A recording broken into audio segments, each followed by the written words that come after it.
Well, here we go. It is Cooper Mays, and Cooper is.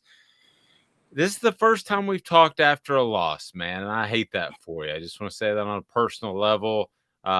It's been a couple of days though. How you doing? How are things going for you? Yeah, we're moving along. It's a Monday, so we've ended up, washing it. We gotta learn from it, get better, and put our best foot forward this week. Gotcha. All right, let me ask just a couple of quick questions about the Georgia game. Then I do want to focus on the rest of the season in Missouri. So, I do have a piece of good news though for you, if you want to hear statistics, because Cooper's the type of guy who, and I've learned this, doesn't pay attention to where Tennessee's ranked and that sort of thing. And I think it's super cool. He does his job every day. So Saturday morning, before any football had been played, you had a 63% chance, according to the ESPN college football prognostication machine, of making the college football playoff. Because of what happened that evening, not just with you guys, but with Alabama and Clemson, the odds stayed the same on Sunday morning, exactly 63%. So that's pretty darn good news, isn't it? Yeah. Oh, yeah. No doubt. Definitely not bad news by any stretch of the imagination. But we got a long ways to go. Just like we thought when we were ranked number one or whatever. We got a long season ahead, so we got to keep trucking and make sure we get better. Was the number one thing any sort of a distraction at all? Not for me. Not that I think. Honestly, I don't think anybody really paid attention to it that much on the team, at least. Not that I saw, but you know, just like Coach Hype said that he didn't remember who was ranked number one last year at this point. So it all matters about where you finish for sure. You're right. I don't either. As a matter of fact. So will you guys move forward and you play Missouri this week? And I want to talk about Missouri, but there's also a resetting of goals that you wanted to get to Atlanta because Atlanta would probably lead to other things, but the other things are still out there. So, how do you kind of reset your goals? Because there's still a potential national title to be won. We just got to control what we can control. Honestly, it all. I talk about you got to live where your feet are. So, you can't get bogged down with how things are going to project in a couple weeks or whatever. We just got to do our job and make sure that we handle what we can handle, and you know it'll fall into place however it does. It's out of our hands right now. I gotcha. And for those watching our video feed, some are audio, some are video, but video, you did get poked in the eye. They talked about that on TV. How you feeling? I'm pretty good now. It definitely hurt in the moment. I can deal with pain and everything, but once you get poked in the eye, it's kind of a different ball game. So Yeah, there's a couple of places that guys don't like to get poked or kicked, and that's one of them. yeah, I think no matter what you are, I don't think you like getting poked in the eye. You could be a shark or a human or whatever. You can always appreciate somebody getting hurt because of the eye poke for sure. Yeah, there's another place we don't want to get kicked or punched or anything, but we'll leave that for No, another time. The conversation with Cooper is brought to you by City Heating and Air Conditioning. Integrity matters. City Heat and Air. Go to cityheatandair.com, and you can certainly follow Cooper Mays at Cooper Mays on Twitter. So, Cooper, as far as Missouri, what can you tell me now? Because I know you've had a look at them. They're pretty good defensively. no doubt. They play very hard. They're making a difference in every game that they show up in. So they're good athletes like every other SEC team. It's going to be a big challenge up front. We got to make sure we win that battle for sure. When you lose a game, how hungry are you to get back on the field? I mean, theoretically, if you could play like the next day, would you want to just get back out there? What's the mindset like that? Man, I don't know. I don't know if anybody wants to play the next day. I think it'd be some pretty poor results. You know what I'm saying? If you play the way that I do, but yeah, everybody's trying to get back out here and show that we're still Tennessee and we're still one of the best teams in the country, and that we're going to prove that every time that we show out on the field. How would you describe the mood of the team bouncing back? I think everybody was pretty hurt by the loss, but I mean I think that's expected. I think if you care about something, it should upset you. So you know I'm sure everybody took the loss hard, but we gotta bounce back and have a good week for sure. What do you remember about the Missouri game last year? 62 points, I believe, if I have that correct. It was 62-24. Yeah, it was a lot. It was a a really good game for us offensively. We were pretty explosive, and defense obviously held up there into the bargain as well. I didn't play that game, so Right. I don't have the firsthand experience, but I know our game plan worked really well, and we executed very well for sure on offense. That was when you guys were starting to offensively kind of find your rhythm. So I'm curious as to how much that helped to be able to find your rhythm against a team like Missouri. So that was, yeah, that would have been before the South Carolina game. But to find your rhythm there early in the season, how much that helped. Yeah, I think anytime you can go out there against the SEC opponent, especially like that game was on the road, so anytime that you can go on the road in the SEC and perform at a high level and score, anything above really 40 points, but I mean 60 is obviously outrageous. But if you can score anything high like that, then your offense is performing at a really high level. So, you know, hats off to Hendon. I'm sure it was one of his better games last year. Going back to the Georgia game, I know you've said that you guys want to win a Heisman for Hendon or help him win the Heisman. He's still very much in the running, one of the favorites. He looked maybe a little confused and frustrated at times. Is there still that sense of trying to get him to that pedestal and continuing that quest to win a Heisman Trophy? Of course, every really everything we do as an offensive line is to I guess serve and protect him. I guess if you want to call it that, but we're trying to put everybody on the best place that they can be as an O line. So whatever we can do to help him have a better day and have a cleaner day, then we're gonna do it for him for sure. When you have a game like you had on Saturday, does it take time for things to kind of sink into perspective? Because you guys have accomplished so much. I don't think too much should be put on one game. If you can kind of talk about the perspective of what you've accomplished to this point. We've had a really special year. I mean, I will say that I'm not.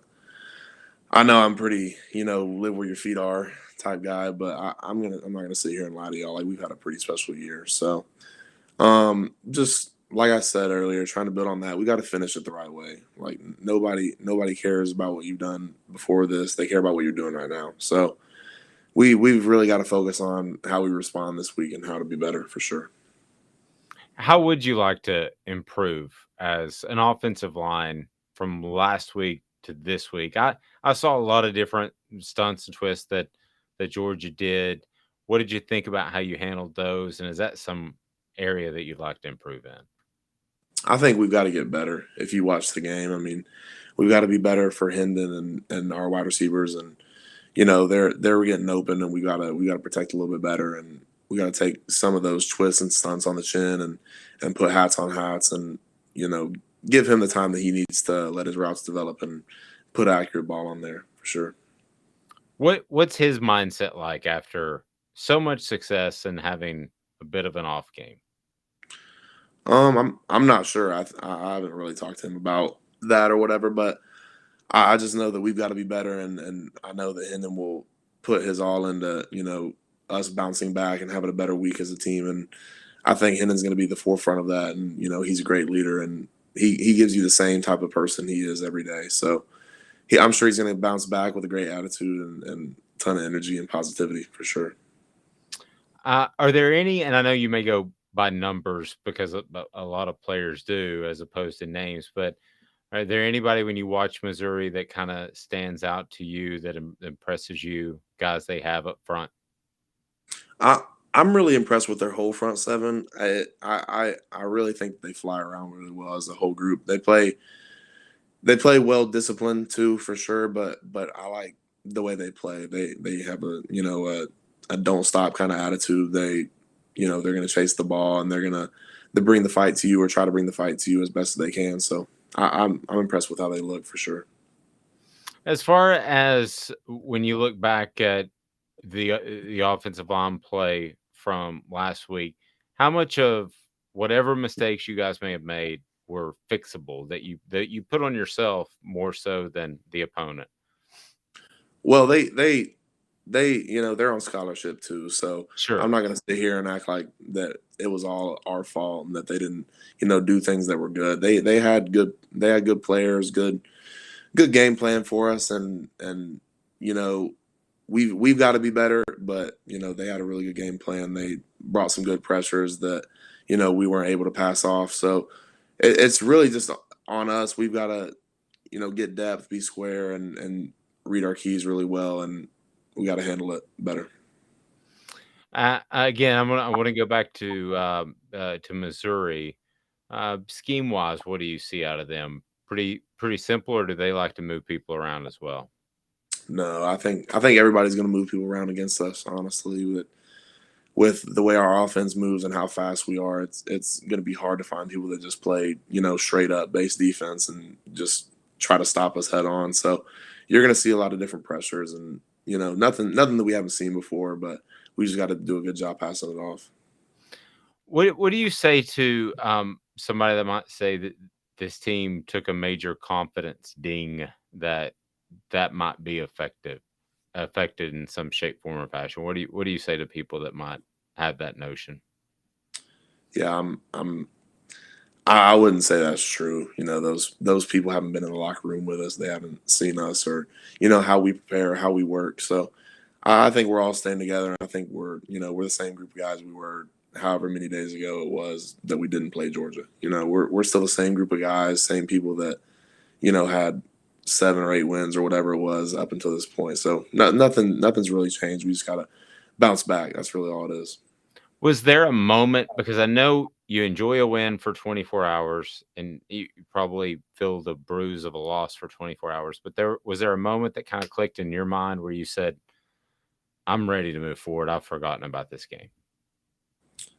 I don't know if there was really a set moment that made me move or click on. I just watched the film, a couple times, watched it through however many times I did, and once you're done watching it, there's not much to be said about it. What's done is done, and you can only or really just sit on it and brew over it for however long you want to, but it's not going to do you any good. So I'll watch it a couple times, fix what we can fix, and that's it, really. Who are excuse me? Who are some of the key leaders that step up in tough times in this team? Because now it's November. You guys know each other better than you did in August, obviously.